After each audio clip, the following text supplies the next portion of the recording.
personal. That's where the Orbs really do struggle. Yeah, Magus isn't exactly in the best spot either. Because he's up here on the balcony, yes, if he can get some support from his teammates, and if for some reason Kinguin don't check up here, all right, they will eventually get the kill. That was Maus holding that angle. Config is on the site itself, and he's going to get caught due to that dropped AK. But yeah, Magus is in a scary spot versus Tech9s, because they're just going to come running at him. So many targets, moving so quickly, it's hard to deal with. This is exactly the situation that I was calling about. You get the smokes down. Time is still ticking down, but there's Magiskin, very unfortunately for Furlan. He looks away into the jungle at the worst possible moment. Mazinho and Mihu both come in. Sparrow as well with an AWP shot. And it's going to be MSL dropping next. Magis has 10 seconds to try and salvage this round. There's the first one. But look where the bomb's dropped as well. It's going to have to be kills, and surely there's no hope now. 3 seconds down he goes. Kinguin have another map point. Oh boy. Like config. Surely he's been spotted. I was thinking there that he's seen him for a little while. I think the flames may be just keeping him alive for a few more seconds. Rubino and Cajun are so low here, though. Kinguin have a real chance at getting this one clutch. Cajun lands the shot onto Mihu. And now it's to all Mazinho. He's got the first one. He'd love to have a smoke in this kind of a situation to fend off, to cordon off the connector. It's not going to happen. It's like if Cajun plays his cards right, if he plays the time right, this round is his, but he gets taken down. And there is enough time, so Kinguin are going to actually get this clutch. Wait. Get the quad. He knows that there's a second man over at pit. He has that info, not going to hit the flank, and instead it's going to be Mihu and Mauzinho bringing it back to a 2-on-2. Magus, however, still alive on the site, going to pick up the 1 kill. And with 30 seconds left now, it's all on Mauzinho, who wins the duel. But MSL has full control of the situation. Bomb is dropped right in front of him. Yeah, nades, incendiary smoke. It's hard to see how MSL loses this round. 15 seconds left on the board. Mauzinho has to go in for it right here, right now. Oh, he gets the kill, MSL! How is that possible? Dignitas battle for so through. Follow it up onto Pronax, but this left Mihu in prime position. They know he's boosted now. Pronax limited him behind the truck. Tagged up as well, 37, and he's up against 4 players. There's an AK down inside of the site. If I'm not mistaken, it's an AK. It might be a Galil. I didn't quite catch it.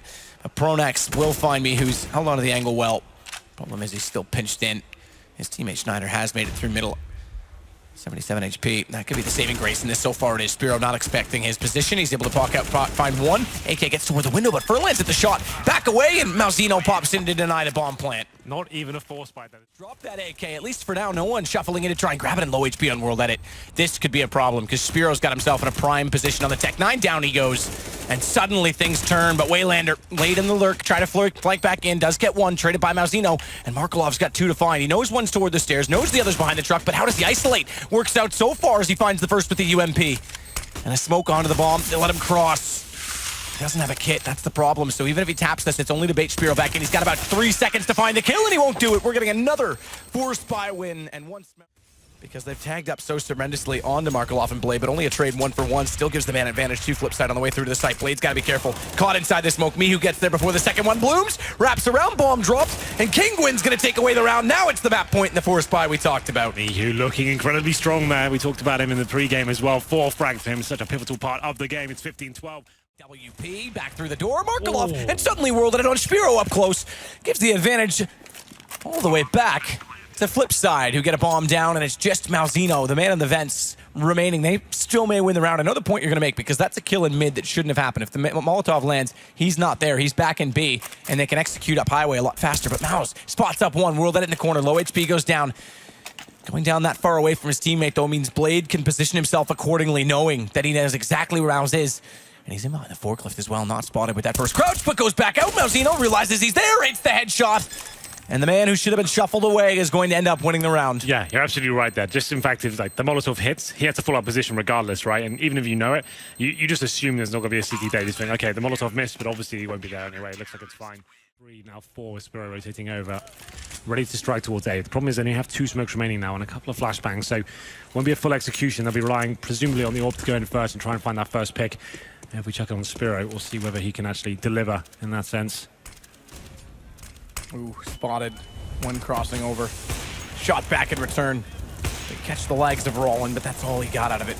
As a result, it's going to be Mauzinho walking in to find Blade. He got one before that, but watch underneath the shadow. What? Great shot, Mauzinho. Down goes Electronic. And Mauzinho's going to continue this on. He's got the EWP out of World Edit as well. Excellent entries from him. That's 3 out of 3 kills all to him. He's got 2 HP, but his job done. He also has the bomb. That's the bigger problem, because low HP on the bomb means he can't cross over, and Waylander's reaction was fast enough to take down Roland trying to flank. all the way from inside checkers. That was the kill that really decided the outcome of this one. It's going to be Waylander continuing the pressure as well. 2 versus 1 now. Just one player remaining. That's Spiro, the AWP. The bomb has been planted. He's got one flashbang to work with. Needs to find his next kill. I don't think the bomb's just about defusable there, but Waylander runs into his crosshair. The problem is that the repeat didn't come back and he spotted the shadow, so Spiro's got the shot on Markelov to follow up Malzino's entrances.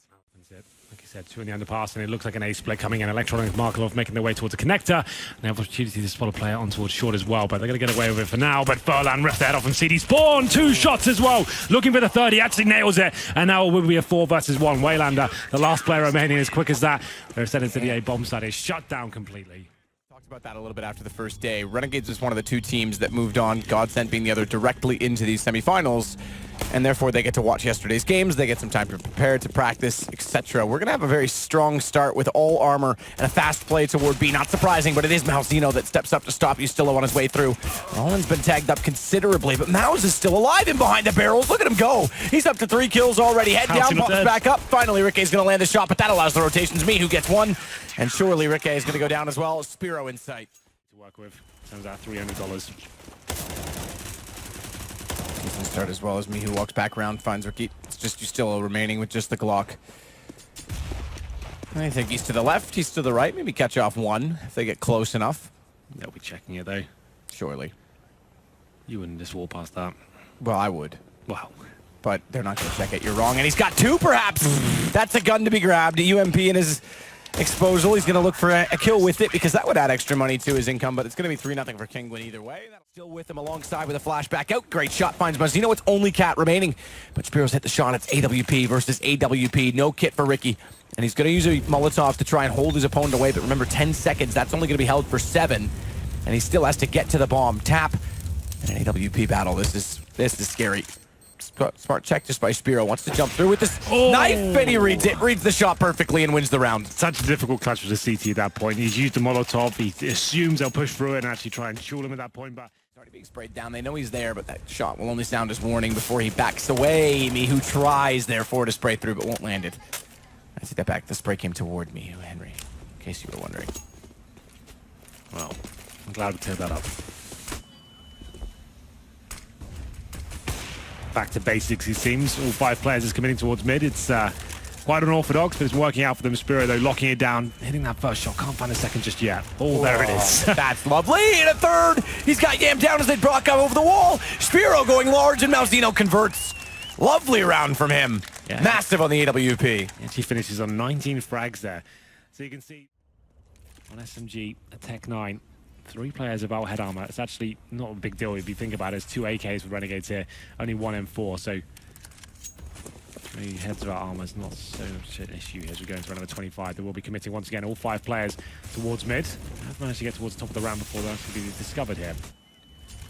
He's got his nade back out. He's going to try and play a very tight angle. Thankfully, JKS saves him, keeps him alive. Furlane will go down, and JKS has done further work to find Malzino, but these SMGs, not going to slow down any, that's for sure. Shadows give away, and Azza takes full advantage of that with 2 kills. 1 in return from Malzino. Make it 2 now as he finds Yam through the door. Bomb is down in front. He's got to commit to jumping over top of the wall. Azza did well to use the game to his advantage in terms of those shadows. But he still has to solve the riddle in that. Malzino's got 53 seconds. He's picked up the bomb. He's going to concede the plant. Try and work back in on top of it. Smoke in front of him will make that a little bit more difficult to do, but it confirms that he's still on the A site, not trying anything clever to go over to B. And Azza looks like he wants to go to balcony. Now's looking at door. Goes back to the right. He'll be able to isolate himself and lock it in. In fact, he's just going to sit on top of the site. This means Azza's patience game as he waits becomes a lot harder to play. Dropping down, Malzino hasn't quite hurt him, but he's got it set for the broken wall. And he's over top of it already. Mouse knows he's there. Crosshair placement's perfect and wins it against Azza. It will be Kinguin pulling back to keep the lead. Big round there for Malzino. 4 frags in total. And the one. Well, Spiro down, looks back, can't find out toward the long position. That's going to give them the wrap back around and an AWP to work with. The only gun they picked up, but Furlane with a shot on the Tech 9 gives them a lot more and a lot more space as JKS has to dance and guess correctly. Manages it, drops the bomb, and that should be, well, I say should be the game. It's down to a 1-on-1. Me who hits it. Actually, he's aware. He knows Yam's walking back through this smoke. This could be enough, and it is. They'll get 14. We could play for overtime. Oh, JKS does great work to find those 2 frags. What to say, went for glory there instead of